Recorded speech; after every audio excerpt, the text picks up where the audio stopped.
Hey babies, it's me, Nana, and tonight we're going to read the third story. Yeah, in Yertle the Turtle and Other Stories by Dr. Seuss. And this is the Big Brag. Big Brag. So let's see what happens in the Big Brag. You ready? Let's go. Let me see if I can turn the page. The rabbit felt mighty important that day on top of the hill in the sun where he lay. He felt so important up there on that hill that he started in bragging, as animals will. And he boasted out loud as he threw out his chest, "Of all the beasts in the world, I am the best. On land and on sea, even up in the sky, no animal lives who is better than I."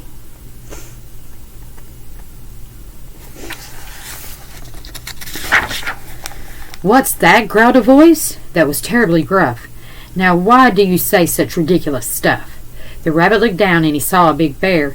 "I'm best of the beasts," said the best bear, "and so there."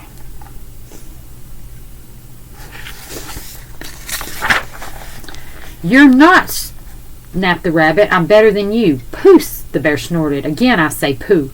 You talk mighty big, Mr. Rabbit, that's true, but how can you prove it? Just say, what can you do?" Thought the rabbit.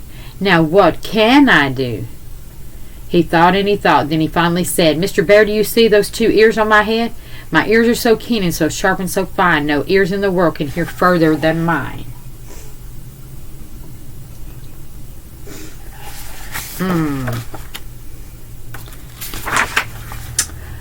The bear grunted. He looked at each ear. "You say they are good?" said the bear with a sneer. "But how do I know just how far they can hear?" "I'll prove," said the rabbit. "My ears are the best. You sit there and watch me. I'll prove it by test." Then he stiffened his ears till they both stood up high and pointed straight up at the blue of the sky. He stretched his ears open as wide as he could. "Shh! I'm listening," he said as he stood. He listened so hard that he started to sweat, and the fur on his ears and his forehead got wet.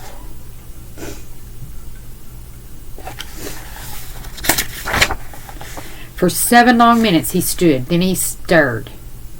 And he said to the bear, "Do you know what I heard? Do you see that far mountain? It's 90 miles off. There's a fly on that mountain. I just heard him cough." Now the cough of a fly, sir, is quite hard to hear when he's 90 miles off, but I heard it quite clear. So you see, bragged the rabbit, it's perfectly true that my ears are the best, so I'm better than you.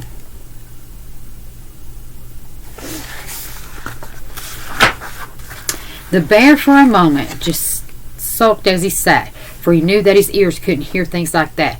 "This rabbit," he thought, "made a fool out of me. Now I've got to prove that I'm better than he." So he said to the rabbit, "You hear pretty well. You can hear 90 miles, but how far can you smell?" "I'm the greatest of smellers," he bragged. "See my nose? This nose on my face is the finest that grows. My nose can smell anything, both far and near. But with my nose I can smell just as far as you hear."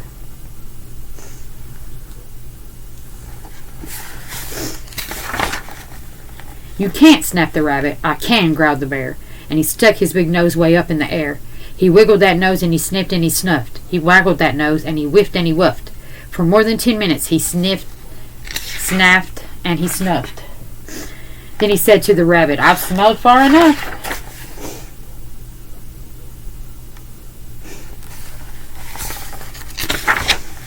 "All right," said the rabbit. "Come on now and tell. Exactly how far is that smell that you smell?"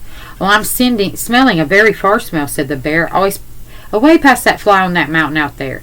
I'm smelling past many great mountains beyond, so 100 miles more to the edge of the pond."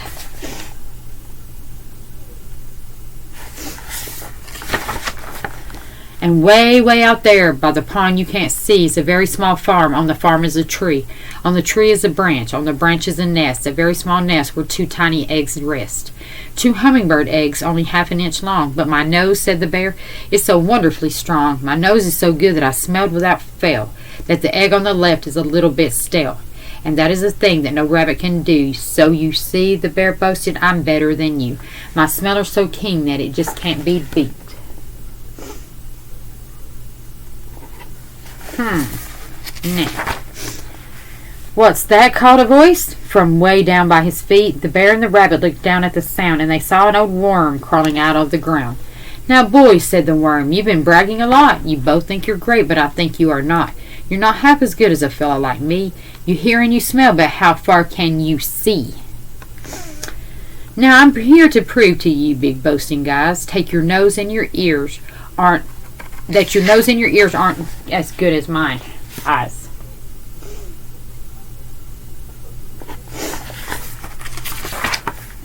And the little old worm cocked his head to one side, and he opened his eyes, and he opened them wide. And they looked far away with a strange sort of stare, as if they were burning two holes in the air. The eyes of that worm almost popped from his head. He stared half an hour till his eyelids got red. "That's enough," growled the bear. "Tell the rabbit and me. How far did you look? Just what did you see?"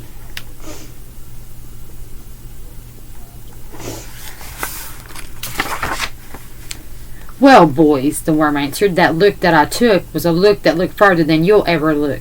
I looked across the ocean way out to Japan, for I can see further than anyone can. There's no one on earth who has eyesight that's finer. I looked past Japan, then I looked across China. I looked across Egypt, then took a quick glance across the two countries of Holland and France. Then I looked across England and also Brazil, but I didn't stop there. I looked much further still." Oh, hold on. I looked much further still. I got excited. "And I kept right on looking and looking until I looked round the world and right back to this hill. And I saw on this hill, since my eyesight's so keen, the two biggest fools that have ever been seen. And the fools that I saw were none other than you, who seem to have nothing else better to do than sit here and argue who's better than who."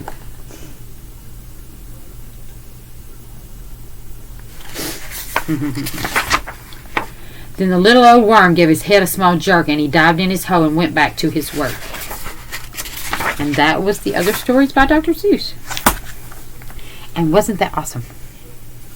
Okay, guys. See you next story. Love you. Bye.